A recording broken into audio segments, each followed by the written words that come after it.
Guys, welcome to Real Talk with Keith Smith. My name is Jerry Miller. Thank you kindly for joining us. We are live in downtown Charlottesville, and it's truly a pleasure to connect with you. Today's guest, which we will get on the line, is a lady that needs absolutely no introduction. Dr. Lisa Sturtevant will join us on this show in a matter of 20 seconds. You, the viewer and listener, can chime in with thoughts, perspective, questions, and just ask where the market is going. We encourage you, the viewer and listener, to like and share the show anywhere you are watching. Johnny Ornalis, thank you for doing just that. And if you have a question, put them in the feed, and we will ask them live on air. Judah, let's go to the studio camera and then the three-shot, and let's welcome Keith Smith and Woody Fincham to the program as I get Dr. Sturtevant on the line. Good morning, everybody. Lisa probably won't say this, but in my opinion, she is the premier economist in the real estate space in the nation, and I'm just fortunate to be able to chat with her and have Woody to my right and Jerry and everybody. So we're going to ask some questions. We're doing this over the phone line. Yes, actually, iPhones can be used to make phone calls. Who knew that this was even possible? And Lisa is on the line. Lisa, good morning, and thank you kindly for joining us on Real Talk this morning. Good morning. Thank you for having me. I appreciate it. It's absolutely our pleasure. Keith Smith and Woody Fincham, quite excited. Keith Smith, why don't we get rocking and rolling? Well, first and foremost, for the 6 or 7 people in the world who don't know you, why don't you go introduce yourself real quick, Lisa, and then we'll kick it off from there. Yeah, no, that sounds great, and you're always so kind. And Keith, it's so great to be with you this morning. I know we had a chance to work together. I was formerly chief economist with Virginia Realtors. I am now, for the last year and a half, chief economist with Bright MLS.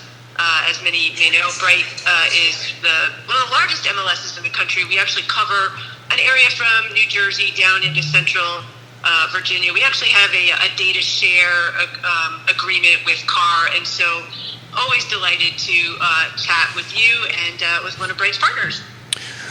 Well, I'm going to introduce Woody here real quick, who's sitting to my right. So, Woody, would you do me a favor and introduce yourself real quick? Woody Fincham with Fincham & Associates. We're a Central Virginia's located real estate appraisal firm. Do a little bit of commercial, mostly residential.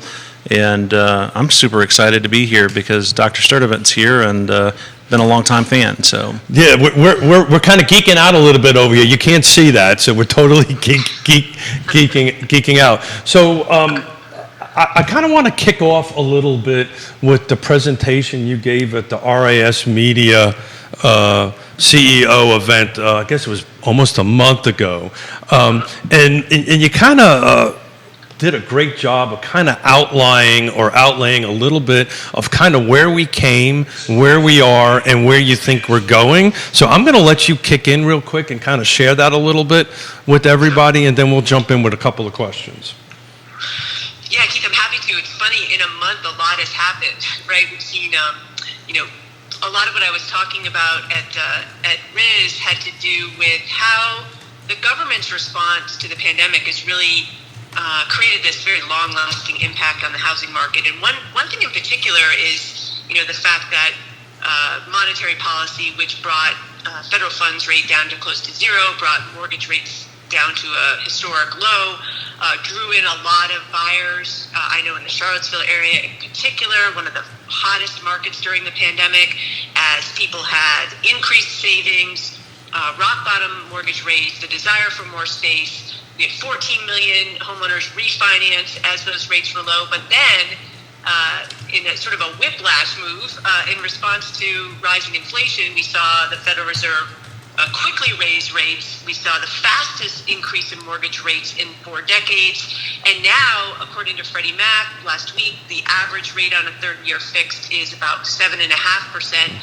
And so what we've seen is that the market is just, kind of in a contraction mode where this interest rate environment has shut down has slowed buyers and sellers at the same time. Buyers have been maybe surprisingly resilient over the last couple of years as the market has continued to march forward and home prices in most markets have continued to rise. But I do think we're sort of at a pivotal point right now as we head into the fall where rates at 7.5% might just be, too much, and people are going to cry uncle. The holidays are coming. People are sort of slowing down anyway. And I think we may be seeing a little bit of a turning point in the market. But we do know, and I'll end with this, as we move forward into 2024, inventory is going to remain limited. Supply is still so low. Supply is in some ways locked down by these mortgage rates that escalated so quickly. And so even if the market does contract as we head into Q4 and into 2024, I don't expect prices to drop. I don't expect there to be a major price correction, rather than just a contraction on both sides of the market as we work our way through this transition period. So I like to use the term our prices are going to decelerate, not de-inflate. In other words, not go down. I think you're going to see them slow down. But back on this interest rate versus sales price, and Woody and I are going to tackle this on the local market once we wrap up our conversation. But I was just looking at in Charlottesville market last quarter in 2022 versus this quarter, we're down about 24% in sales, but we're up about 8%, and that was at roughly, at the end of that quarter, we were roughly at 7.31. So are you seeing, the 8% going to slow the market down, or this price point's just going to keep on climbing? I've been doing this for three and a half decades. There's a couple of things that are in this market condition that we've never seen before, and 3% is the key one, this lock-in effect. I don't think we've ever seen this. So I wonder if you can expand a little bit on why you think if we hit 8%, we're going to slow things down a little bit as far as valuation goes. Yeah, you are absolutely right. This is an unprecedented market. I'll be curious to hear what you and Woody are thinking as you look at the local market. I am of the belief that if mortgage rates hit 8%, which I think is frankly increasingly likely, at the beginning of this year, I think many of us thought we were going to see mortgage rates down to about 6% by the end of the year, but it feels like 8% is more likely than, certainly more likely than 6 at this point. And I think there's two reasons why I think we're going to see a contraction in the market, in a pivot, right? We've been something that sort of takes a little bit of the wind out of the sails of this surprisingly resilient market. And the first is the fact that, for many people, the numbers simply aren't going to work anymore at 8% with home prices still rising as quickly as they are. And for those for whom the numbers don't work to buy, rental options are becoming more affordable in many markets. We're seeing in Northern Virginia in particular, we're seeing a lot of new rental construction coming online, rents falling, landlords offering all sorts of concessions. And so I think we are going to see, for first-time buyers in particular, are going to find that 8% is just not doable. But then second, look, buying a home, selling a home, big financial decisions, also super emotional and psychological. And we saw last year when rates did hit over 7%, everyone just stopped in their tracks last November. And I think it was more psychological than financial. And I think we may see the same kind of reaction this fall if we see that 8% threshold met. People may just decide that even if the numbers did work, that there's no way they want to pay 8%, and they're just going to sit it out, ride out the holidays, and then come back in the market in 2024. So again, I'm expecting that we're going to have nationally home sales below 4.2 million for the year, which is going to be the lowest since 2010. And I think it is all due to this mortgage rate environment we're in. Lisa, with the all the intelligence you've got on the market, are you seeing any forecast, or can you give a forecast on what you think the foreclosure and REO market's going to be doing over the next 6 months? Yeah, I think I think that we're going to see uptick in foreclosure and short sale activity, and I think it's going to be overblown reported in the media. I think we're going to see headlines like the foreclosure rate has doubled, and while that may be true, will have doubled from the lowest rate on record, right. Basically. I do think we are seeing in our data that while foreclosures and short sales are not going to be a widespread issue in the inventory, there are some pockets where we're starting to see neighborhoods where people's financial situations are a little bit more fragile. But when we are seeing foreclosures and short sales coming on, we're still seeing a lot of ready buyers, and we're not seeing that be an issue that's going to contribute to inventory in any significant way. Now, if we go into some major economic recession next year, which is very unlikely at this point, the situation could change. But right now, with homeowners having record levels of equity in their homes, with the labor market still relatively resilient, foreclosures, in my mind, don't seem like a big issue. In general, there may be pockets where we are seeing more homeowners stressed out. The reason I'm asking the question is because the last time we were at an interest level, rate level where we are now, HUD 2 or 3K loans and home style loans from Fannie were very popular. It gives folks who are looking for something they can buy and fix up, get it at a discount, and then they're able to get in. A lot of first-time home buyers were doing that type of thing, and folks that are trying to transition into a larger property. So I'm kind of hoping that we start seeing a little bit of that, because it will help for folks that are trying to get into that home. Yeah. If I could just say too, and we've been seeing that as we all know that the demand for home ownership is so strong, and there's so many benefits associated with buying a home. We're seeing that home buyers are being having to be a little more creative. We're finding the value of real estate professionals, including real estate agents and appraisers. The value of these real estate professionals is even higher now than it's ever been. And we are seeing first-time buyers who are, buying with their parents or trying to find a home. Maybe that's a fixer-upper, or maybe a home where they can rent out part of it in order to take a little bit of the edge off of the monthly payment.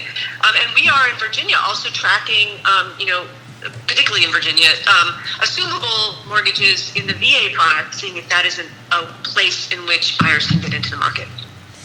Yeah, assumable mortgages is something that's starting to creep back up into the market, but the volume of VA mortgages versus the overall market is pretty small. I mean, look, I think, and I've been saying this for quite some time, I think this inventory crunch that we are in, I prefer the word crisis.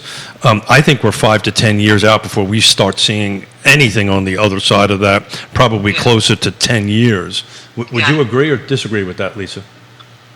Yeah, I 100% agree, and I feel like the inventory crisis, and I think that is the right word, Keith. The inventory crisis is a long time coming. We know in the Charlottesville area, like in many other places, we haven't been building enough housing to keep up with demand. We also know over the last 10 years that demographics have really slowed inventory because particularly baby boomers are remaining in their homes much longer than prior generations. And when you put those two things together and then coupled on with the rate lock we find ourselves in after the pandemic, I do believe it's going to be until the 2030s, which is a crazy thing to say. 2030 sounds like the future, but the 2030s before we see a big shift in inventory. Where do you think rates need to fall to for us that have 2.5s, 2.75s that we secured during the pandemic, for us to get out of the golden handcuffs and consider capitalizing on our equity and listing our homes again? Yeah, as you all know, it is such a very personal decision. I tell people I bought a home last November, right when rates hit 7%, and I'd like to think I know a little bit about what's going on in the market. So, but life happens, and I do think for each individual homeowner it will be different. But there is a survey out from John Burns Consulting that found that the magic number they say is 5.5%. If mortgage rates fall to 5.5%, people with those sub 3% loans will be enticed to come into the market. But I will say I don't think we're going to see 5.5%. I honestly don't think we're going to see it next year. And so I think the question people are going to have to ask themselves is, are they willing to trade out some of that equity in order to make the move? And I do think we will start to see more and more people making that decision, because right now we might be in a market of necessity, people moving only because they have to. But that what counts as a necessity is going to change over the next few months as people's families grow, their financial situations change, or jobs change, and we're going to see more people sort of biting the bullet, even if rates stay above 6%. I think my crystal ball, Lisa, is saying that I think once it starts going towards 5.5%, I think you're going to see a lot of folks that are on the sidelines jump out, because life happens and people need to move. As the elder statesman at this phone call, at this set here at the moment, I remember the 80s housing market. That tells you how long I've been in this. And I remember when interest rates were double where they are now, and prices were still, home prices were still accelerating, not at the pace of 8 or 10 or 12%. I think, just the inventory is so low. But I've got to ask you a question, and this is not an economist question. This is a relational question. Is dropping interest rates below, to that 5.5% good for the market with this inventory crunch? Is it going to make a difference? Well, that's a really good question, right? And I think what we know for sure is that the pace of price growth that we've seen over the last few years is not sustainable and is not good for the market. It's not good for buyers for sure. It's not good for sellers either, though, because we need to have a housing ladder. We need to have people coming up who can make a purchase. And so, we're not going to see interest rates go back to 3% in our lifetimes. Or maybe ever. And given the Federal Reserve is offloading its mortgage-backed securities and the fact that the federal debt is so high, interest rates are going to remain in a relatively elevated position, I think, for the time to come. I do think, though, that there is this, we do adjust our expectations, and I think that's more what we're going to see rather than some big drop in rates. I think people are going to start to accept, that 6% is a great rate, and we wouldn't have said that 2 years ago, but that's where we're going to head. And I think, Keith, just quickly, your point about this being like the early 80s, I think where we are now is much closer to the early 80s than it is to 2008. And you're right. And so I think that's what we should expect. Home prices didn't fall back then. The difference now, of course, is affordability is much, much worse than it was in the early 80s when you look at incomes compared to monthly payments. And so, there's just a set of folks who are just being priced out. And the only way that we are going to help folks get into the market is by increasing their supply. So how are we going to do that, Lisa? Yeah. So, there's a few ways. The first way is you can figure out, are there ways to incentivize people who are holding on maybe to a second home or a home that's too big for them to put it on the market? And that involves policies related, federal policies related to capital gains. There may be an angle there. The state, I know, Virginia has looked into at one point offering incentives for people who hold a rental property to list it for sale, and if they sell to a first-time buyer, get some type of tax incentive. But as you know, at the end of the day, the solution is to build more housing. And in order to build more housing, that requires changes in acceptance of new housing at the local level, and that has always been a struggle. I spoke at a conference recently, and the topic of this particular conference was how do you incentivize homeowners to capitalize on their equity, even if they're not willing to give up the golden handcuffs, the low interest rate. And there was a number of strategies that were presented at this particular conference. I'm not going to go down that road, but where I want to go down is do you see homeowners with significant equity and the 2% interest rate, the 3% interest rate, choosing to rent their personal residences and then climb up the ladder or climb down the ladder by buying whatever inventory comes on the market? I think we're going to see less of that, to be honest with you. I think we've been seeing a lot of that, people holding on to their existing home as they have a low mortgage rate and renting it out and then buying a new place. I think we're going to see less of that for a couple of reasons. I think there's growing economic anxiety and uncertainty, and people are maybe less willing to keep their money tied up in a house like that. I think there's also, I know some folks have been keeping properties to use as short-term rentals, and we've seen the short-term rental industry revenue down. We've seen local jurisdictions putting restrictions on short-term rentals, so the viability of holding properties as a short-term rental have eased. So I think we're going to start to, in fact, in our surveys of our Bright MLS subscribers, we're seeing that the primary source of new listings, like the reasons people sell, it's the family reasons first, but the second reason is people selling their rental or investment or second home and listing that property for sale. Of course, bigger deal in the Ocean, Maryland, and the coast and in the mountain areas, but still maybe a sign that people are beginning to offload some of those second homes and investment homes. Lisa, we're seeing a lot of, my practice does a lot of private work and a lot of mortgage work as well. It's kind of about 50-50. And we're seeing quite a few of the small banks who will hold, the really odd kind of loans in portfolio. There's a lot of investors out there here in Charlottesville especially positioning themselves to take advantage of what we're calling upzoning here. And they're, with the city council here getting ready to possibly pass this new zoning ordinance we've got, they're hoping that this is going to be something that's going to help, folks trying to get into less expensive housing. But we're seeing a lot of folks that are really looking to take advantage of it because the revenue streams are so high, particularly with the university. They're using what we're calling midterm rentals and short-term rentals for, the traveling nurses, which is a big part of UVA's staffing right now, as it is in most hospitals across the country. But also, just some of the student housing that's going on. And it's what are you seeing across your footprint with Bright? Are you seeing similar things? Yeah, it's really interesting that you raised that. I think it's really how you raised that issue that you can increase the supply of housing by loosening up zoning, and that's the first step. But it's the necessary but not the sufficient condition, if I can use it that way. We've seen, Arlington County in Virginia is following Minneapolis's model of eliminating single-family zoning to allow more houses to be built in single-family neighborhoods. But while that increases the supply, it may have the effect of bringing in investors and higher-income residents and still making it challenging for first-time buyers and more moderate-income buyers to get in. And so what I've seen to be most successful is to relax zoning to allow more housing supply while at the same time partnering, having the local government or the state government partner with private sector to offer opportunities for first-time buyers. I've mentioned this before, but I purchased a home through a first-time homebuyer deed-restricted program in Alexandria, which made it possible through a partnership between the government, the homebuyer, and the developer for someone of moderate income to get into homeownership. So I think increasing the supply through zoning is really important, but I think you've highlighted some of the potential unintended consequences, right, that we always need to be looking out for.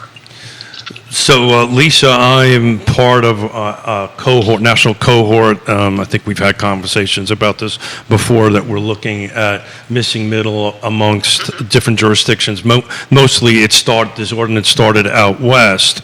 Look, and the reality of it is that path, even if it gets adopted here in its present form, and it probably will with some tweaks, I'm sure, of it, this is not decades, these are tens of years out before it goes ahead and impacts housing affordability. It'll have, and what they see out there is a bit of a uptick on expenses. It becomes more costly, and then over time it kind of will fizzle its way out. So what's the low-hanging fruit? I mean, we have an inventory crisis now. What's the low-hanging fruit outside of zoning changes that we as professionals can help our sellers and our buyers in today's market? Does that make sense, that question? Yeah, no, I think so. I will say one thing about the timing of the missing middle, and I think it's instructive to look at Minneapolis only because as you all know, a few years ago they put into place their sort of missing middle strategy. If you look at housing inflation across the country, it is lowest in Minneapolis. Now, correlation is not causation, so we don't know that policy is why housing inflation is much lower there than other places. But I think it is something to keep watching, that we may not have to wait as long as we think. On the sort of near-term solutions, Keith, man, I wish I could be more optimistic. It is going to be very challenging if you're a buyer right now. And if you are trying to get in the market, I think, we've been sort of seeing people do creative things, looking at in neighborhoods they may have not looked at the beginning, partnering up with other people. We're seeing a rise in fractional homeownership, this idea of people buying homes together when they're not married, but that's very complicated and there's a lot of extra steps that need to happen.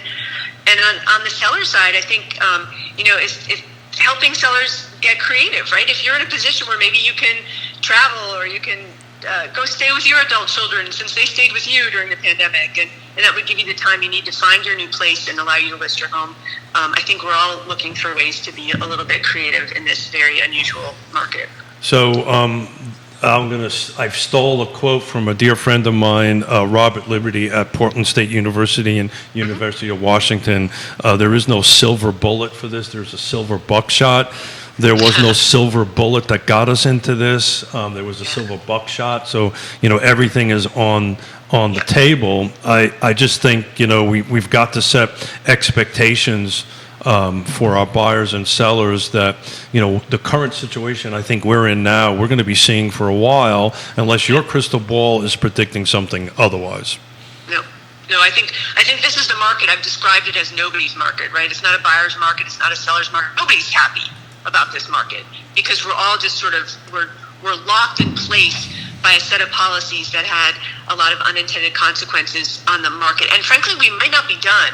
The Federal Reserve is meeting 2 more times this year, and I think it's likely they're going to raise rates 1 more time. Definitely. And they've also indicated in September that they're going to keep rates elevated for longer than had been expected. So I think this is the market we've got, at least in the short term.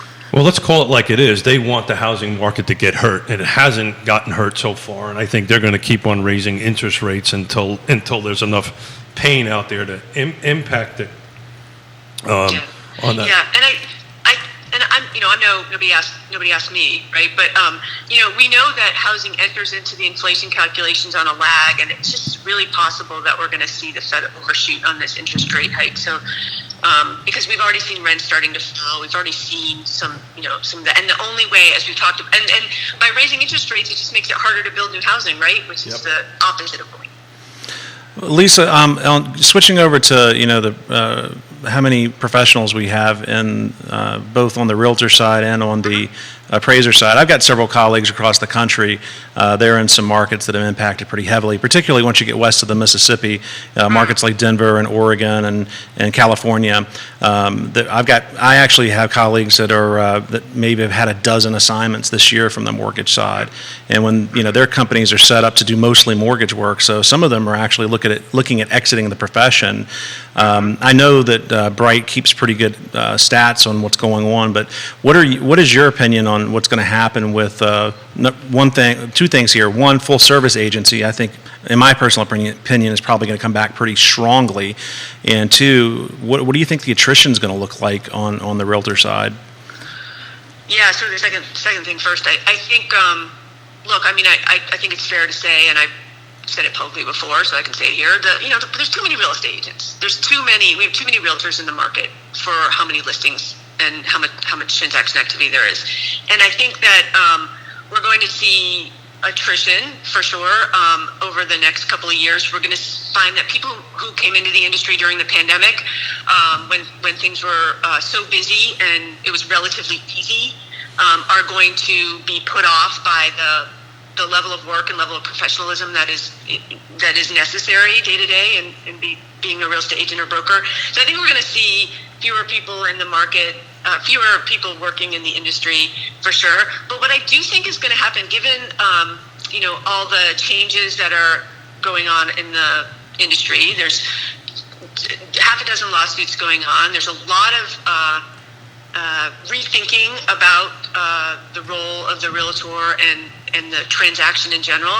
I think demonstrating value, particularly as a buyer's agent, is going to be more and more important. And I think we have to rethink about the value that real estate agents and brokers bring to the consumer, whether that's through full service offerings or simply educating fellow agents and consumers about the value that real estate agents bring to the transaction. I think that's going to be a really important kind of angle in the industry next year.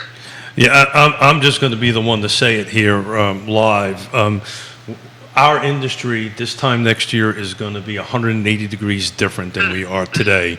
It's on its way. You and I listened to a couple of folks at the CEO conference when the major companies are starting to prepare for this. I'm actually, and this isn't the show for it, but I'm working on a masterclass topic on that for those of us that are in the industry to help navigate what about is I think this is a snowball about ready to turn into an avalanche, and it's going to happen quickly. I may be wrong, but people a lot smarter than me are predicting the same. But I will say this just to get this out. I've been doing this since 1987. I've never been more excited about real estate than I am now. I've said this on the show a bunch of times because this is when the pros show up. And we've got a ton of pros in our industry, and they're going to do well. And the people that don't want to keep their education up and how to negotiate. I mean, we're going to have to negotiate. If you're a buyer's agent, pretty soon you're going to have to negotiate for your own commission, and that's going to happen sooner than later. It's an unpleasant topic. Some folks are putting their heads in the sand on it. If you want to touch this topic, great. If you want to move on to something else, that would be great. But we're going to be in a different world 6 to 12 months from now. Yeah, I think we are too. And Keith, I really appreciate you talking about it. I think it takes folks like you who have been in the industry for a long time, who have a real respect for the professionalism that real estate agents bring. I think it's important that we begin talking about this and not shy away from change. I mean, people don't like change, but I think this is a real opportunity to expand professionalism in the industry. Well, I can tell you if somebody's above, my needle is past 60, the older you get, change becomes a whole bunch harder. So, but I'm smart enough to know it's coming down the road.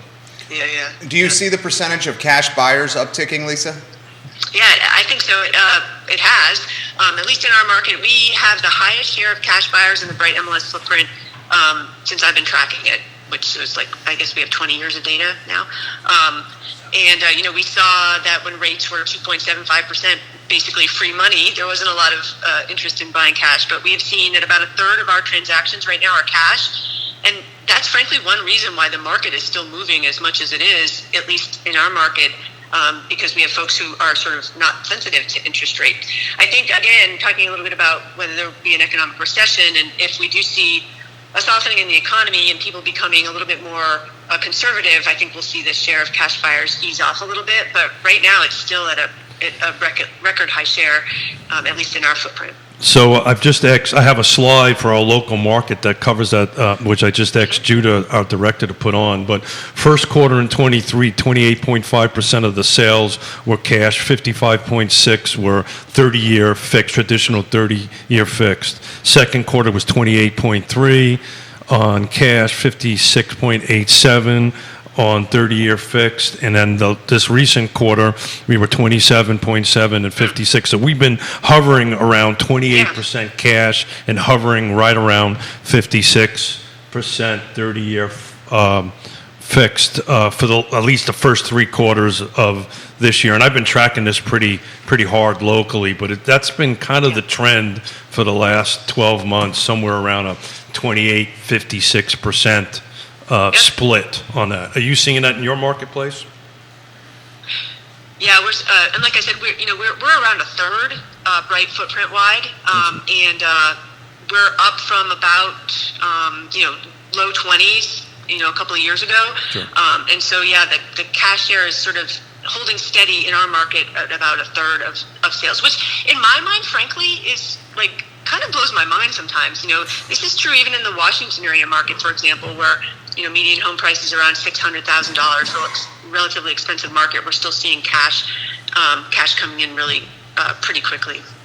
Well, it's interesting when you dig into the cash numbers. Most of our cash here in our market is pretty much north of $400,000 or $500,000. The lower level is typically not cash, and I'm working with a closure title to try to figure out what is the influx of the investor buyer in our marketplace, because our Paragon unfortunately doesn't allow me to break that out, so we have to actually dig into the deeds to see, but we're going to be working on that for a future show.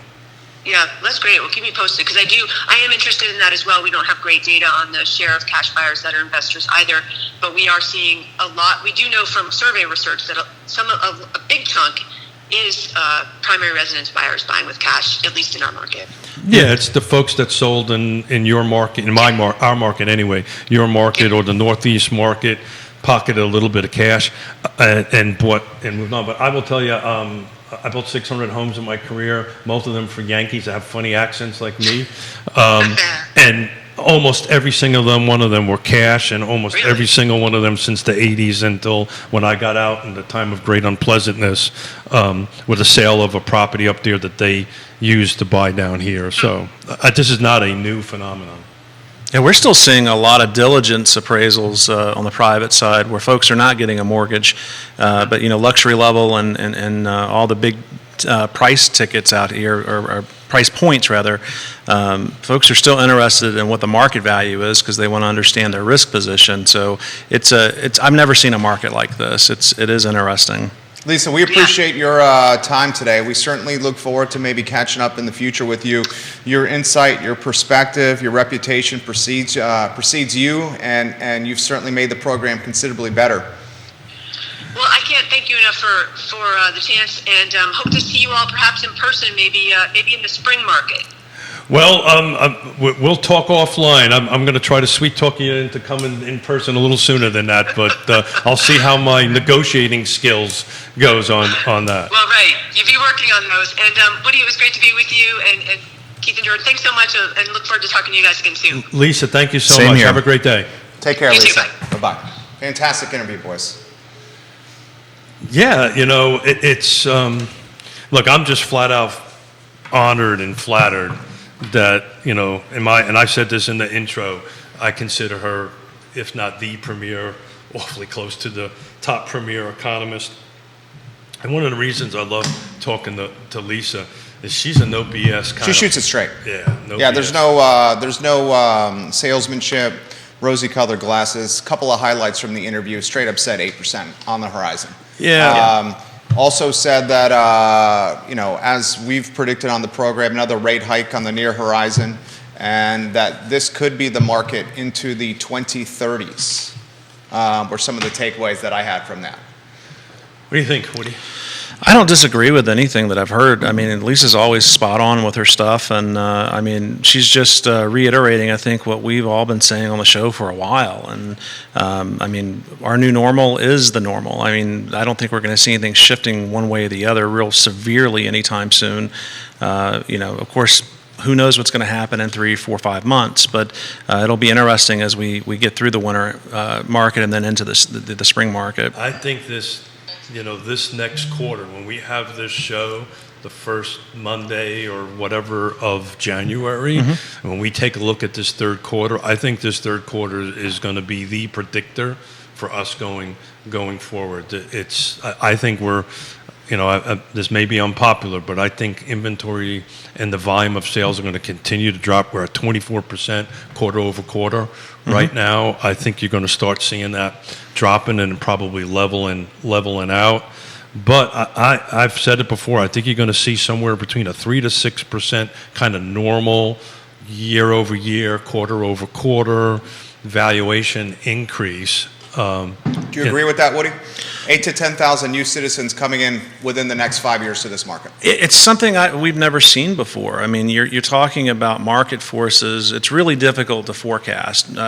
We don't have enough inventory coming online as far as new construction goes, and the folks that are coming in at management level or higher positions, they can be more competitive usually than most folks in the median or lower. So it's going to put a lot of stress on the market for sure. Will it lengthen out times to 3 to 6 months? I honestly don't think so, but I don't know. I mean, I'm sort of hedging towards the side that we're going to remain with a lot of strong demand in our market because of the things you're talking about. With this new schools coming in and everything else, and we got a data center coming in Louisa. 2 of them. There's just employment drives population drives real estate, residential real estate anyway. So I can't see it diminishing any, but who knows? And Bloomberg just highlighted the Charlottesville metro area as number 15 in the nation for remote or hybrid work. A national news outlet telling the world this is 15th in the country for remote or hybrid work. We have an awesome lifestyle community here. I mean, if you're raising a family or you're just here with your significant other, it's a lovely place to live. I mean, I don't think my wife and I will ever live anywhere else. I know we won't, but just for the sake of a talk show and take a little bit of a pushback on that, right? So, bring it, Smith. Yeah, not so much a pushback, but let's call it a little bit of reality. The bottom line is our inventory isn't going to grow, right? Prices will grow. Yeah, which puts more stress. That's why I think the 3 to 6% increase in valuation year over year is light. Yeah. I think it's light. We're going to find Third out. quarter, according to Carr, Albemarle County was 11% year over year. 2023 versus 2022. If we had 8 to 10,000 new people with six-figure jobs in the next 5 years, that is going to put significant demand on limited inventory in this market. So I don't have a slide for it, but while you guys talk, I actually did the math for the third quarter in Albemarle County, and I'll tell you what the third quarter over third quarter is percentage-wise while you guys chat for a moment. Yeah, I mean, with that type of stress on inventory, I mean, things are going to absorb almost as soon as they come on the market, like they've been doing, unless something changes. I mean, I don't see anything in the calculus right now that would lead me to believe that, you know, we're not going to see almost immediate absorption as long as things are priced reasonably. Now, some of the survey data that I'm getting back from agents as we do our diligence on each of the transactions that we use for our comparables and the sales that we're working on as a firm, we are getting back feedback, receiving feedback from both the buyers and the listing agents telling us that, you know, the buyers are starting to get a little more persnickety in the sense that, you know, they want, you know, where condition may not have mattered as much a year ago, it's starting to matter a little bit more. Because they're at their top of their price range. They're playing top dollar. Yeah, they want to get themselves into a position where they're not having to shell out a bunch of money for cosmetic remodels as soon as they close. But again, as long as absorption's as fast as it is right now, I don't know that that's really, the reality of it's going to change a whole lot. You ready for this number? Is this different from the Carr report I'm looking at right here? Well, that's not third quarter. This is, August. mine's second quarter. Second quarter, yeah. So You got third quarter. So Yeah. Carr's third quarter doesn't come out for several weeks. Gotcha. This is why we're doing these series of shows this week to do that. I've got slides on the full Carr footprint, but I've got, as everybody knows, all kinds of spreadsheets. I see that. That I've done. Is this Albemarle County only? This is Albemarle County only. Albemarle County only, single-family detached, no new construction. So everybody who watches the show knows that's what I hone in on, because that's how you compare jurisdiction to jurisdiction, right? On that end of it. So the end of the third quarter, the median sales price was $650. The end of the third quarter last year was $550. So that's 100 great, 18% increase. So between quarter to quarter, it's increased 18%. The volume of sales, though, on the other hand, How much is it? I got to plug into my trusty spreadsheet I got in front of me. So Well, I mean, it's supply and demand economics. You have a finite supply, it's going to be higher. we're down 31%. Yeah. And inventory sold. Number of units sold quarter over quarter, no new construction, single-family detached. We're down 31%, but we were up 18%. So to your point, it's probably going to be a little bit more pressure. Now, I've got I've got 15 pages of different spreadsheets I see that. here. I see that. With sheets that are long, too. Yeah, well. Not just the traditional 8x11 sheets. I like it. Do you know why? Well, because you have a lot of information on that paper. No, because Smith ran out of 8x11. Hey, props to you. You know, one of the X factors we're not talking about, which is extremely difficult to predict how this is going to influence the real estate market, is the presidential election. Presidential election is less than 13 months away. I honestly don't think that's going to impact our local market. Housing affordability, I think, is going to be a key factor. Absolutely, but it's in this presidential election. It's going to be a talking point, but like at most of the talking points between the major parties, it's just a talking point to get the bases fired up. I mean, if the executive administration really had an effect on what's going on in housing, Jimmy Carter would have had a second term. That's fair. How they could have an impact is some direct or indirect pressure on the Fed. How much control do they really have on that, though? The Fed is there's totally independent. There's behind the scenes look, but the reality of it is most housing is affected by state and local, mostly local. Now we're a Dillon rule state, so that means local can't do anything unless the state tells it. So in our state, if there's going to be an impact from the election side, so local elections and state elections are going to matter. I think at the presidential level, the Fed generally does not have a lot of impact on the local. It may have some impact with. Besides the rates. Well, that's not the federal government. That's a separate entity. That Federal Reserve. The Federal Reserve. But it's not the election. These folks are not elected. They could change some of the environmental issues, as we know. $94,000 is attributed to expenses. But I'll let I'll let Woody jump in, but we probably ought to tear into our local car market, quarter market. What'd you make of her take, Woody, on potentially driving folks to list homes, second homes, with some tweaks to capital gains laws? And also, she also, Lisa Sturtevant, made a comment of selling a home to a first-time home buyer with some potential tax advantages being offered. I think that's an interesting idea. I don't know that the Commonwealth would actually go for it. They tend to not get too much into that, but it would be an interesting topic, and hopefully our PACs at the local realtor associations and what have you are talking to our legislators about that. I mean, that would certainly help the market. So this conversation, because it was the one that was in the room that I was at the CEO events, this is at the federal level, right? So, this would be things like capital gains, right? And they're going to specifically go after mom and pop rentals, somebody that has one or two or three, and offer them the ability, if they've owned it less than 2 years or whatever their capital gain scenario is. So that's at the federal level, which I'm highlighting.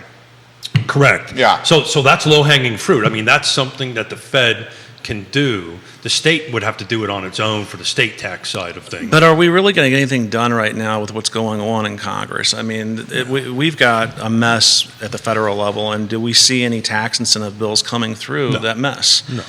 This is a good question from Stephen Peters. What is the average selling price of a property bought with cash versus those bought with mortgages?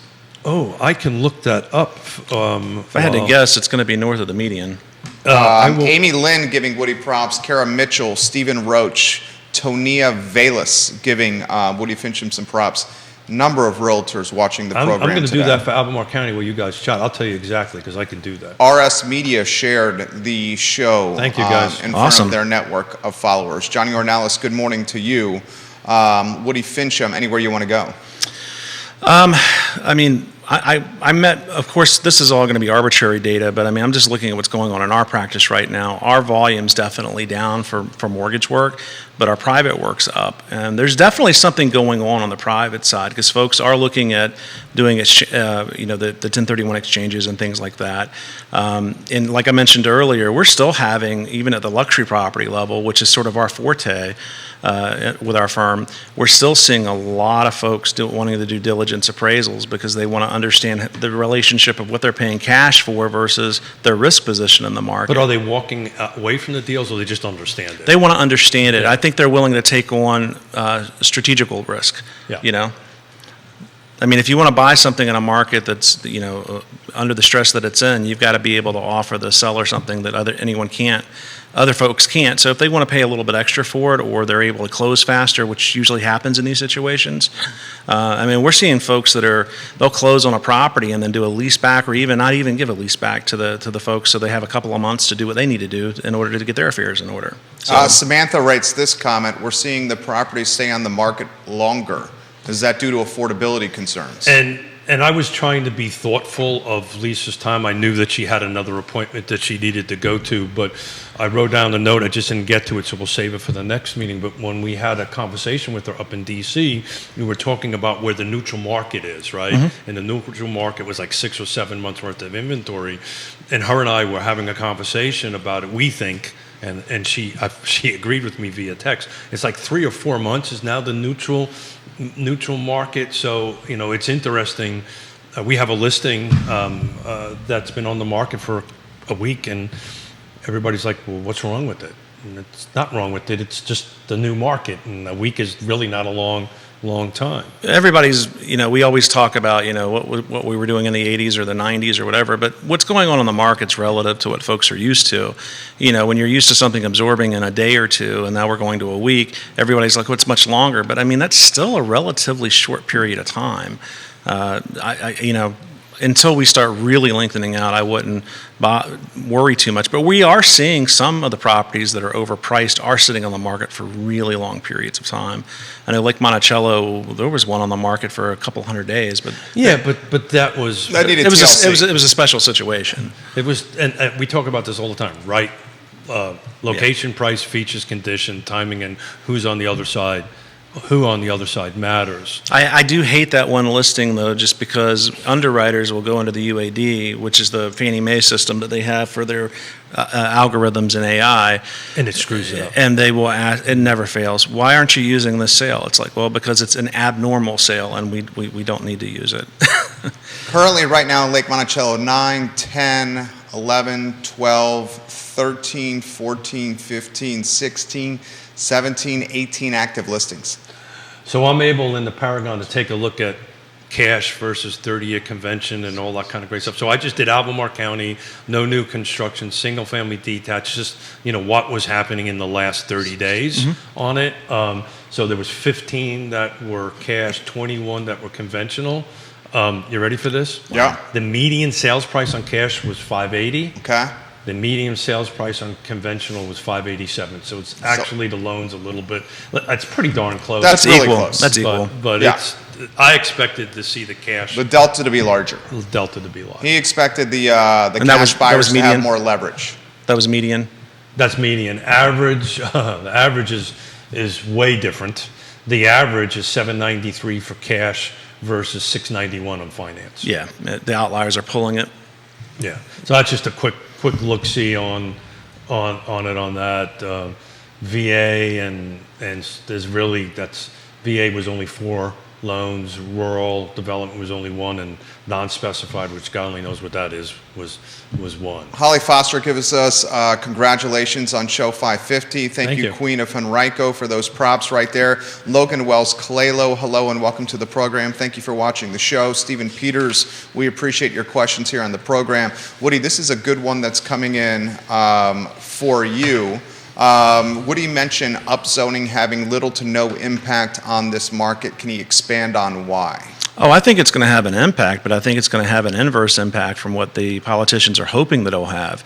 I think it's going to make things less affordable because investors are going to see an opportunity to maximize density, and it's all about their revenue streams. If they can increase, as many units as they can on a piece of property, and they're getting a couple $1,000, $3,000 a unit, they'd be crazy not to do it if they're sitting in that position. So, and we've not represented it because we don't. I'm not a real estate agent.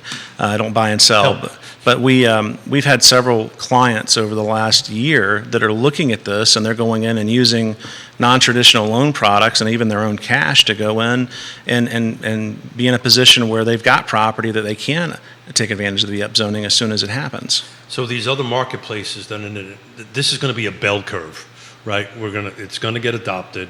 Things are going to go higher up, and as inventory increases, right, this is just going to be a supply and demand thing. Then you're going to start seeing it dropping down on the other side of it to help that. But that distance between today and when that helps, nobody really knows, right? Because like the good doctor said, I mean, the one that's been doing this the longest is Minneapolis. It's only a few years. Right. So they're not into this for 10 years. They're not into this for 15 years when you can go ahead and do this. That's why I'm saying that bell curve is probably going to be a generation before it's going to increase. More inventory is going to help, right? It's just logical, but prices will increase, and then at some point they'll kind of level. Well, demography is telling us already in 10 years we're going to see that bell curve is going to happen, not for that reason, I think, but because we're seeing less folks coming into the real estate market in about 10 years.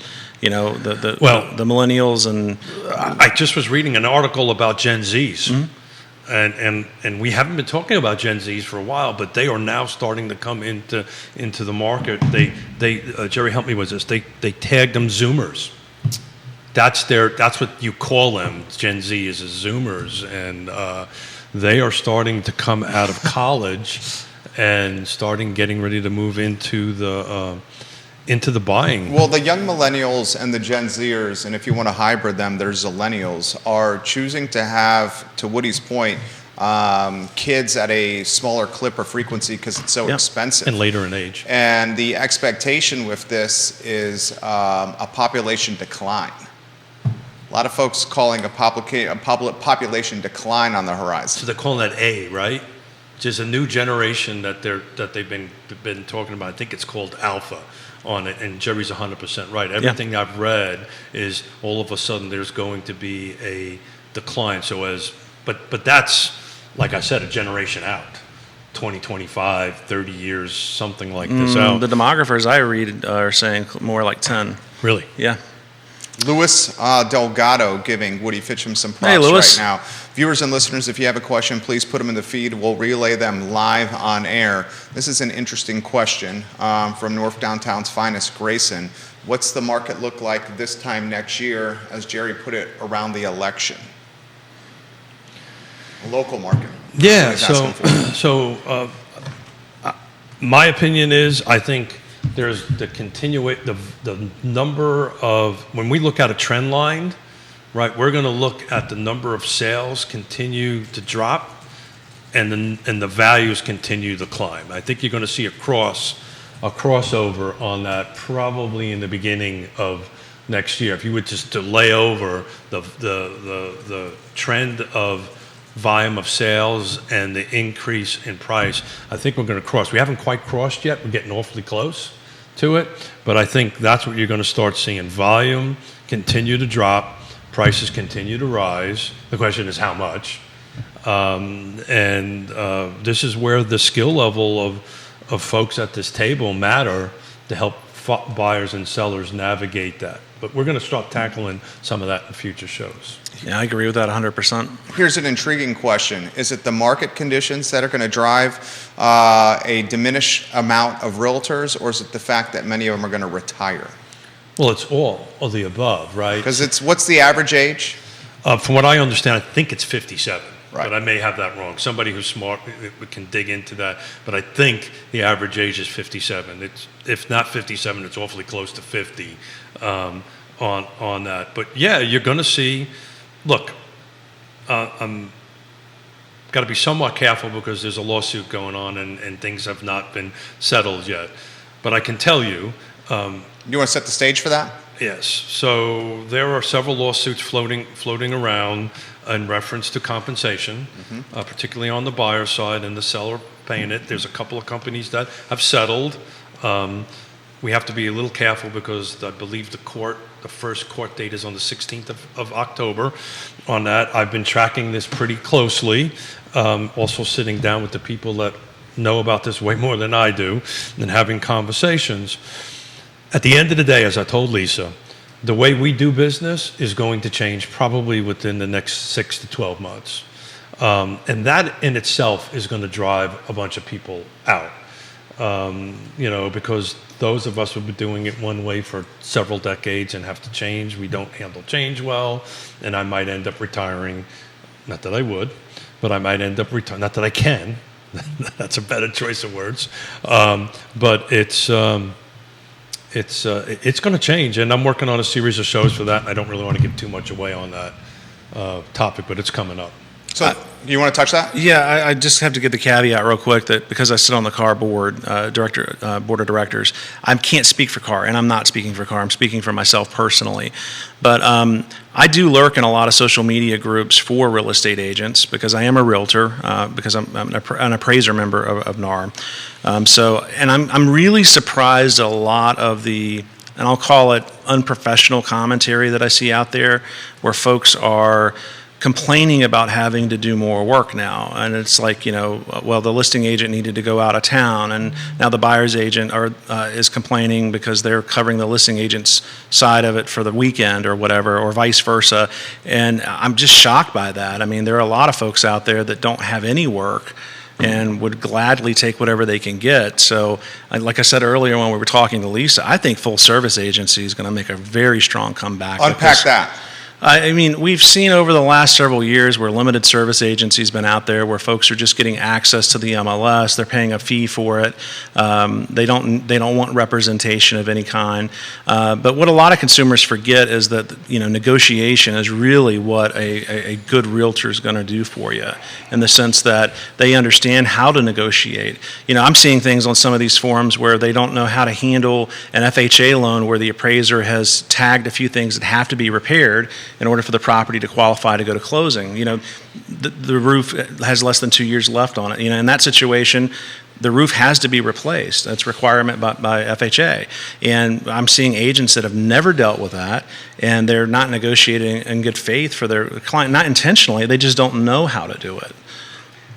Yeah, so Questions coming in for you, Keith. So are you saying that the buyers are now going to be paying the commission themselves? So nobody knows. That's the problem, right? Because the settlements of the two companies that settled haven't been released yet. This hasn't gone through the full process. I will tell you, because this is public record, NAR, National Association of Realtors, has just said it's okay now to put zero as a compensating amount. Now the individual associations have to adopt that or not adopt that or whatever. So this is very high level topic that I'm working on a series of shows on, that to include a series of master classes, which hopefully Woody will join us on how to negotiate.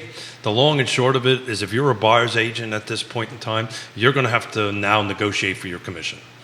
How that looks and how that's going to take, now is the wrong choice of words.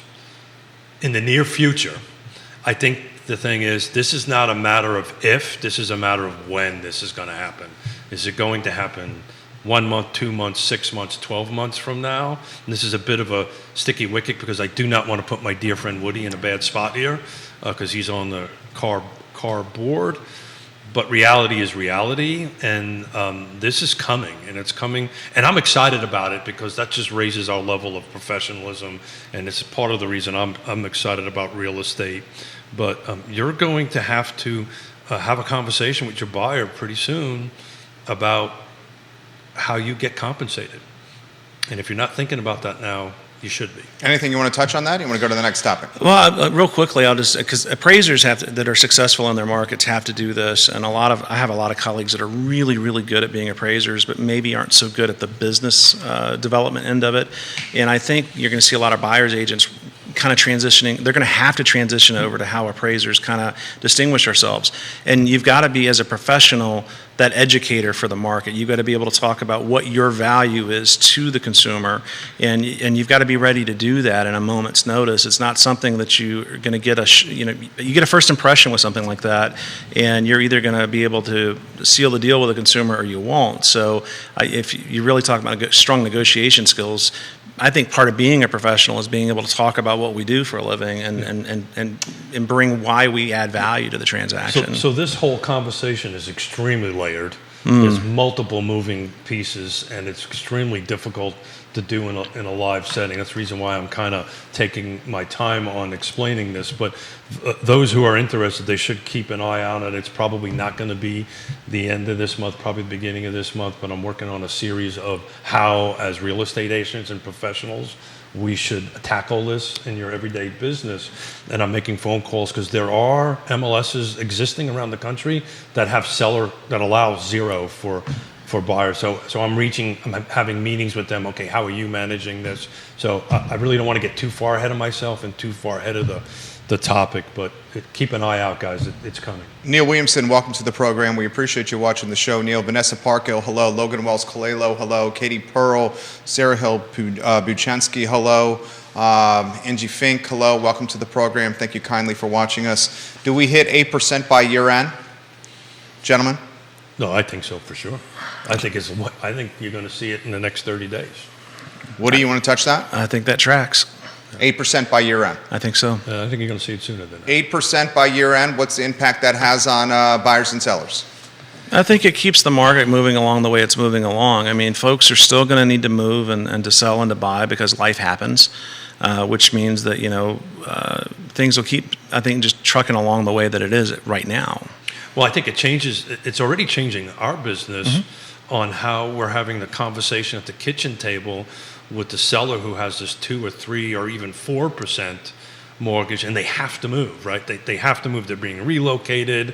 God forbid there was a divorce or death, right? They have to move, and they're panicking, and they don't know what to do. And that's where, back to your full service end of it, and I think when, I may be wrong, and this is just a crystal ball, I think one of the things that are going to be on the table that we don't know about yet because of these lawsuits is dual agency. Explain that. I'm seeing questions on the feed about Woody having to put full service, more simplistic terms, and dual agency. If you can unpack that as well. You go ahead and unpack. So getting back to full service, I mean, it's no longer just throwing something on the MLS and it's going to sell tomorrow. I mean, I think you're going to see agents are going to have to evolve into being able to, market the property correctly, deal with both buyers and sellers in a way that, really does require them to do more work than they're doing. I mean, I've gotten to the point now where it is a shock to me as an appraiser when I go out to look at a property under contract that we even have a listing agent even show up and talk to us. So let me stop you right there. Because I've been told by your cohorts not to do that. Yonna and I do that religiously. It's an unprofessional thing for an appraiser to tell you not to be there. Yeah. I'm sorry. Yeah. To anybody who does that, I get it. We want to go in there and work and do our job, but part of I have to qualify the proper transaction as to whether it's arm's length or non-arm's length. Whether or not both parties are acting in their best interest, all that good stuff that Fannie and Freddie and FHA and all of them require us to do. And I can't ascertain that information without a conversation with you. So we just recently did a transaction together, right? You were the appraisal on a transaction. And what Yonna and I do, and a lot of realtors that I know do, we talk to the appraiser. Can we meet you there? Is there anything we can do with that? We create a book or a binder or an email in your case, because we know each other and we sent it to you directly. What were the improvements since it last call? Things that you do not know about that you can't publicly find for valuation. We provide our own comps. We basically provide the whole information. Does that help or does that not help? It absolutely helps. It's more data. I mean, I'm going to spend 25 minutes to an hour at a piece of property or more, depending on how big it is, doing an inventory of what I can see. But if there's been any type of infrastructure updating to the property, as maybe the drywall was pulled off and we did new insulation, new wiring, new plumbing, a gut to stud is what we call those. I don't know that just walking through the property. You just call me a stud. Yeah, sure, man, sure. Absolutely, Keith. Absolutely. I took this right hearing aid out, so that's Absolutely. I'll go as far to say you're a dapper gentleman, but I'm not going any there further we than that. But yeah, I mean, I'll take that. it's super important that the appraiser understands that because every transaction has a history to it. There's a story to it, and the professionals involved. I need to talk to both the buyers and the sellers agents in these situations because I need to understand the motivation on either side. Yeah. So the real estate agents that are watching this, right, and they call one of your cohort and they say, you can't talk to me and you can't meet me there or you can't provide me data, what should they should be telling that appraiser? Well, you got to be careful because everybody does business differently. I can tell you that I believe that it's unprofessional for an appraiser to be that, anti-social. I mean, I don't know how else the appraiser is going to be able to get the information. I teach for the Appraisal Institute, and I travel all over the country doing that. And every time I'm in front of a room full of residential appraisers, I'm always telling them, agents are important. I mean, sure, they embellish sometimes. Sure, they're trying to sell. Yeah, nothing beats the filtered pictures on MLS. But not allowed, by the way. Yeah, it shouldn't be. It is not allowed. But we still see it sometimes. Yeah. But in the end, I mean, who interacts with the consumer more than the agents? I mean, appraisers there's a firewall between us and the consumers most of the time. So I don't know what the buyers and sellers are talking about. If you got a buyer in your car, you're driving them around. They're looking at 8 or 9 pieces of property. You're listening to them talk about what they want and what they need. I can run statistics all day. I can trend it all day. But in the end, I got to have causation for any correlation that I get out of the market. And that's all in context that I get from agents. So short answer is thank you very much. I'm going to meet you at the house anyway with my package. Have a nice day. Yeah. If you decide to use it or not is up to you. Yeah. Explain dual agency, Keith Smith. So dual agency is when I, as a listing agent and a buyer's agent, represent both the buyer and the seller. I can tell you at our little brokerage, we do not do dual agency. We will never do dual agency.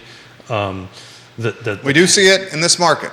We do see it. See it a lot. The pitfalls for that for a buyer or a seller is I cannot represent either one fully, right? So if Woody is the buyer and Jerry is the seller, and Woody tells me, hey, I've got mold in my house, right, or vice versa, then I must tell the other side that. I have to do it anyway because it's then a material defect.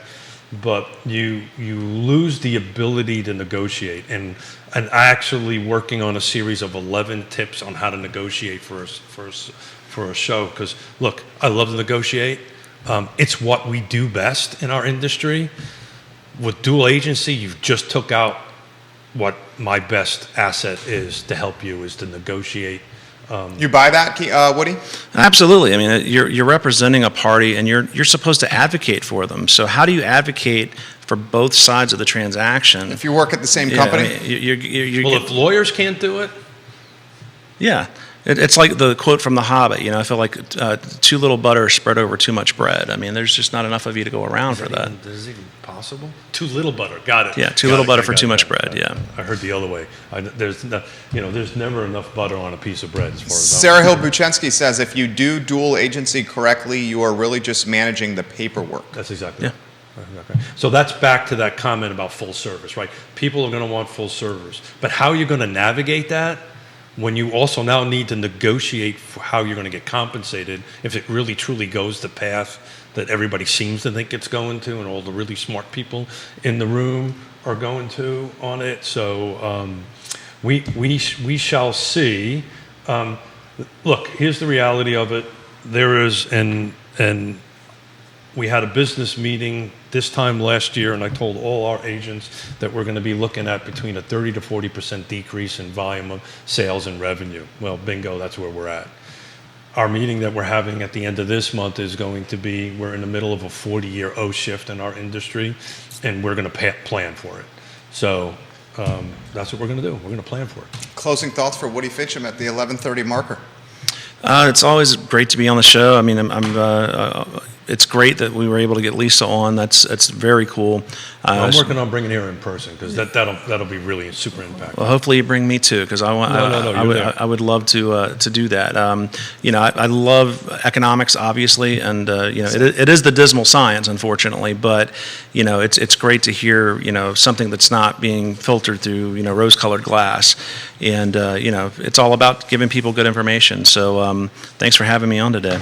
Keith Smith. So I'm going to close quick with this. Judah, would you mind putting slide 6 on? And I'm going to ask Judah to post this in Real Talk with Keith Smith.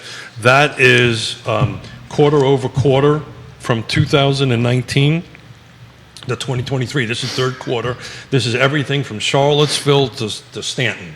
So all you got to do is take a look at those bars and see how sales prices are going, and there's only one jurisdiction that kind of dropped a little bit, but not that much, frankly, which is Nelson County without Wintergreen. It came a little bit lower. Take a look at Buckingham, gentlemen. That actually, we were predicting that would go down, and it didn't. So I was wrong. That actually has a substantial jump, third quarter of 2022 versus this previous third quarter. So take a look at that. If you're wondering where trends are going, that's where they're going, and we'll see what fourth quarter does to this first week of January. RealTalkWithKeithSmith.com, guys. RealTalkWithKeithSmith.com. The shows are archived for those that are asking. Are you going to put the slides on RealTalkWithKeithSmith.com? If Judah was kind enough to do that, I would love to do it. We can put the slides up there. RealTalkWithKeithSmith.com. That's the show. Woody Fincham, Fincham & Associates, Keith Smith, Yes Realty Partners. Agents, thank you for watching the program.